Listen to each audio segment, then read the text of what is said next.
আইপিএলে প্রথম 2 সপ্তাহ নেই ধোনি, ধাক্কা খেল চেন্নাই সুপার কিংস। অনুশীলনে চোট পেয়েছেন মহেন্দ্র সিং ধোনি। আইপিএলের প্রথম 2 সপ্তাহ তিনি খেলতে পারবেন না। সংবাদ মাধ্যমে ধোনি চোটের কথা জানিয়েছে চেন্নাই সুপার কিংস। আইপিএলের শুরুতেই ধাক্কা খেল চেন্নাই সুপার কিংস। প্রতিযোগিতার প্রথম 2 সপ্তাহ খেলতে পারবেন না মহেন্দ্র সিং ধোনি।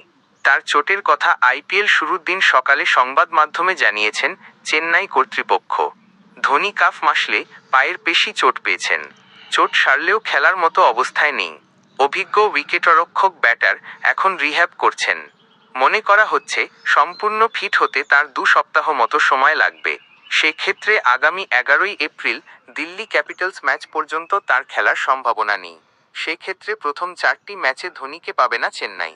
নতুন করে সমস্যা না হলে আগামী 14ই এপ্রিল কলকাতা নাইট রাইডার্সের বিরুদ্ধে প্রথম মাঠে নামতে পারেন তিনি।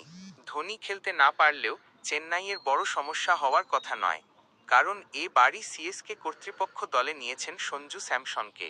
IPL 2024 M S Dhoni Chennai super কিংসের সিএসকে হয়ে অধিনায়ক না হলেও একজন ফিনিশার হিসেবে দারুণ ফর্মে ছিলেন। 14টি ম্যাচে 161 রান করেন, যার মধ্যে গড় ছিল 53.67 এবং অবিশ্বাস্য 220.55 স্ট্রাইক রেট।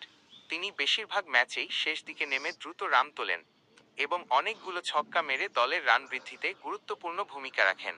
আইপিএল 2024 এ ধোনির ক্যারিয়ারের উল্লেখযোগ্য বিষয়সমূহ: ব্যাটিং পারফরম্যান্স 14 ম্যাচে 161 রান, সর্বোচ্চ স্কোর 37 তারা চিহ্ন।